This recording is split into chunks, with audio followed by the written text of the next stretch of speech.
బకాయిలు చెల్లించండి. ఎఫ్సిఐ నుంచి రావాల్సిన 1891 కోట్లు 10 ఏళ్లుగా పెండింగ్ లోనే. ఎఫ్సిఐ రేవంత్ రెడ్డి గారు ఇదే ఎఫ్సిఐ గురించి, ఫుడ్ కార్పొరేషన్ ఆఫ్ ఇండియా గురించి, 5,000 కోట్ల స్కామ్ గురించి ఎన్నికల ముందర నేను బయట పెట్టడం జరిగింది.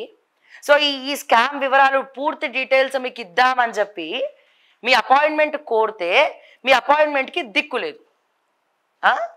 ఇప్పటికీ కూడా ఎఫ్సిఐ తెలంగాణని ప్రశ్నిస్తూ ఉన్నది. ఎప్పుడు ఇస్తారు మీ బకాయిలు, ఎప్పుడు చెల్లిస్తారు? సివిల్ సప్లైస్ పూర్తిగా చీకట్లలో మగ్గిపోయి ఉంది.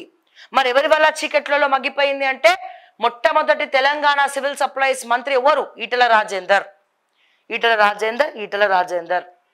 బట్ ఈటెల రాజేందర్ అనే వ్యక్తి గురించి ఏ మీడియా కూడా మాట్లాడదు. హరీష్ రావు గురించి ఏ మీడియా కూడా మాట్లాడదు. ఎందుకంటే హరీష్ రావుకు కేబుల్ ఛానల్ ఉన్నది. దాంట్లో ఎవడన్నా మాట్లాడితే అది బయటికి రాదు. కేబుల్ రద్దు చేస్తారనో మరి ఏదో ఇబ్బంది. అట్లనే ఈటెల రాజేందర్ కావచ్చు, వీళ్ళందరూ కూడా మీడియాలను గ్రిప్లో పెట్టుకున్నటువంటి వ్యక్తులు. సో అందుకే వాస్తవాలు ఏ మీడియా కూడా చూపించలేదు.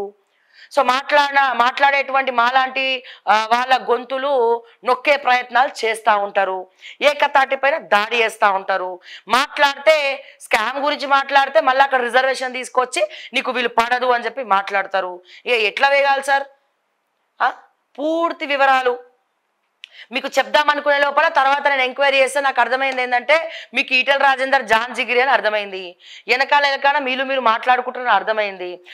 ఈటెల రాజేందర్ గెలవడం కోసమే సునీతా మహేందర్ రెడ్డికి డమ్మీ టికెట్ అక్కడికి ఇచ్చి వాళ్ళని డబ్బులు పూర్తిగా ఖర్చు పెట్టే బక్రాలను చేసిరని చెప్పి రేవంత్ రెడ్డి గారు మాకు అర్థమైంది. సో కేంద్ర ప్రభుత్వానికి ఎఫ్సిఐకి ఎంతో బాకీ ఉన్నాము. వెనకపోంటి మిల్లర్లతోటి కుమ్మక్కయ్యి రావాల్సినటువంటి బకాయిలు ఇవ్వకుండా, ప్రభుత్వానికి ట్యాక్స్ కట్టకుండా వెనకాల నుండి సొమ్ము చేసుకొని క్వింటాల బియ్యాన్ని తరలిస్తున్నారు. దేశం దాటిచ్చేస్తున్నారు. మొత్తం కూడా అమ్ముకొని సొమ్ము చేసుకుంటున్నారు. లెక్కలన్నీ కూడా దాచేస్తా ఉన్నారు. అండ్ దీని గురించి పూర్తి అవగాహన హైదరాబాద్ సివి ఆనంద్ గారికి కూడా దీని మీద పూర్తి అవగాహన ఉన్నది. ఎందుకంటే ఆయన ఈ సివిల్ సప్లైస్ వింగ్ లో కీలక పాత్ర పోషించి పనిచేసినారు కేసీఆర్ హయాంలో ఈ డిపార్ట్మెంట్లో. మరి ఆయన చెప్పాలనుకుంటే చెప్తారు, చెప్పొద్దు అనుకుంటే చెప్పరు. కానీ ఇది విపరీతమైనటువంటి స్కాము, అడ్డదారిలా ఇప్పటికీ కూడా. మరి ఉత్తమ్ కుమార్ రెడ్డి గారు ఏం ఎంక్వైరీ చేస్తున్నారో ఉత్తుత్తిగా ఊసుండ్రో నాకు తెలియదు. కానీ ఇన్నిసార్లు ఒత్తి పలుకుతుంటే కూడా మరి ఎవడు వెనకాలకెళ్ళి అమ్ముకుంటున్నాడు? ఇప్పటికి కూడా 2014 సంవత్సరంలో 1700 కోట్ల రూపాయలను సివిల్ సప్లైస్ నుంచి సివిల్ సప్లైస్ కేంద్ర ప్రభుత్వం దగ్గర అప్పు చేయడం జరిగింది. ఆ 1700 కోట్లకు ఇప్పటి వరకు మనం కట్టినటువంటి మిత్తి ఎంత తెలుసా? ఎరికైనా రేవంత్ అన్న? నీకేం తెలియదు. 1300 కోట్ల మిత్తి మనం కట్టినాం. అంటే తెచ్చుకున్నటువంటి అప్పు 1700 కోట్లయితే సివిల్ సప్లైస్ కి మనం కట్టినటువంటి మిత్తి ఎంత కట్టినామన్నా ఇంట్రెస్ట్ 1300 కోట్లు కట్టినాము. కానీ బకాయిలు మాత్రం తీర్తలేవు. అడ్డదారిలో క్వింటాలు బియ్యంలను అమ్ముకుంటున్నారు. క్వింటాల కొద్ది అమ్ముకుంటున్నారు. అడ్డదారిలో లారీలలో తరలిస్తా ఉన్నారు. షిప్ యార్డ్ల ద్వారా తరలిస్తా ఉన్నారు. ఆంధ్రప్రదేశ్కి తరలిస్తా ఉన్నారు. బార్డర్లు మొత్తం కూడా దాటిచ్చేస్తా ఉన్నారు. దీంట్లో ఆర్టీఐ వాళ్ళు కూడా ఎటువంటి చెకింగ్లు లేకుండా చలో అని గ్రీన్ సిగ్నల్ ఇస్తా ఉన్నారు. ఇది ఇప్పుడు కాదు, తెలంగాణ ఏర్పడినప్పటి నుంచి ఇప్పటి వరకు కొనసాగుతున్నటువంటి ఒక దుష్టమైనటువంటి నీచమైనటువంటి చర్య. ఏ మంత్రి వస్తే ఆ మంత్రి మిల్లర్లతోటి కుమ్మక్కవడము, వాళ్ళకు ఒక బిల్లు ఇవ్వడము, వెనక పొంటి మళ్ళా తిరిగి ఎవరి దగ్గరకు పోతాయండి? ఎవరి నోట్లకు పోతాయండి? మళ్ళీ ఆ మంత్రి నోట్లకి, ఆ కంత్రి నోట్లకే పోతాయి. సో ఉన్నమాట మాట్లాడితే మీకు ఇట్లనే ఉంటది. సో ఇప్పటి వరకు 1700 కోట్లు అప్పు ఎవరు తీసుకున్నారు? ఈటెల రాజేందర్ గారు తీసుకున్నారు ఆయన మంత్రి ఉన్నప్పుడు. ఇప్పటికీ మనం కట్టినటువంటి మిత్తి 1300 కోట్లు. ఎప్పుడు? ఏడాది వరకు ఉన్నటువంటి లెక్క.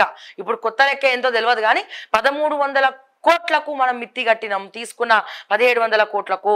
అండ్ బియ్యం ఎట్లా, క్వింటాల బియ్యం ఎట్లా మాయమవుతున్నాయి అని చెప్పి ఎఫ్సిఐ మనల్ని తెలంగాణని క్వశ్చన్ చేసింది. కానీ మనం చప్పుడు చేయము.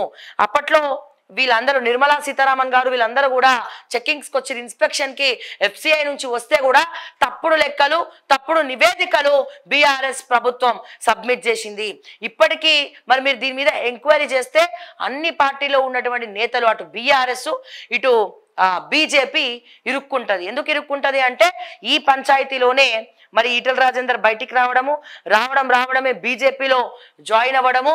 సో ఇవన్నీ కూడా జరిగినాయి. ఇప్పుడు ఉన్నటువంటి ఆ నాయకుడు బీజేపీలో ఉన్నారు కాబట్టి అంటే శంకుస్థాపన వేసింది బీజం వేసింది ఈటల రాజేందర్. ఆ ట్రెండ్ని ఈటల రాజేందర్ గారు ఆ ట్రెండ్ని కొనసాగించేది తర్వాత ఉన్నటువంటి సివిల్ సప్లైస్ మంత్రులు, ఆ తర్వాత మిల్లర్ల పేర్లు చెప్పుకున్నటువంటి మంత్రులు. సో వీళ్ళు తప్పుడు బిల్లులు ఇవ్వడము, తప్పుడు లెక్కలు చెప్పడము, వెనకాలకెళ్ళి పైసలు మళ్ళీ తిరిగి కమిషన్ల రూపంలో ఎవరి జేబులో పోతున్నాయండి? మంత్రి జేబులో, మిల్లర్ల జేబులో. నాకింత నీకింత, నువ్వింత తీసుకో నాకింత అని చెప్పి పంచుకుంటున్నారు. ఇది భారతదేశంలోనే అతిపెద్ద స్కామ్. కానీ దీని గురించి ఎవ్వరు కూడా మాట్లాడు. నిజంగా FCIకి చిత్తశుద్ధి ఉంటే, కేంద్ర ప్రభుత్వానికి చిత్తశుద్ధి ఉంటే మాలాంటి వాళ్ళకే ఈ విషయం తెలిసినప్పుడు మీకు తెలియదా? మీరు ఎందుకు సిబిఐ ఎంక్వైరీ చేస్తలేరు? ఎందుకు ఎన్ఫోర్స్మెంట్ డైరెక్టరేట్ ఇందులో ఇన్వాల్వ్ అవుతలేదు? ఎందుకు సిబిఐ ఇన్వాల్వ్ అవుతలేదు? ఇది అతిపెద్ద స్కామ్ కదా. లిక్కర్ స్కామ్ కన్నా కూడా ఈ FCI ఫుడ్ కార్పొరేషన్ ఆఫ్ ఇండియాకి మనం ఉన్నటువంటి బకాయిలు మరి ఎట్లొచ్చినాయి, ఏం స్కామ్ జరుగుతుంది అనేది ఇది భారీ అతిపెద్ద స్కామ్ ఇది. మరి దీని గురించి ఎందుకు పట్టించుకోవట్లేరు? దీనికి సంబంధించినటువంటి బీజేపీలు ఉన్నారని చెప్పి మీరు పట్టించుకోవట్లేరా? లేకపోతే దేనికోసం మీరు రావట్లేదు అనేది మాకు అంతు చిక్కనటువంటి ప్రశ్న.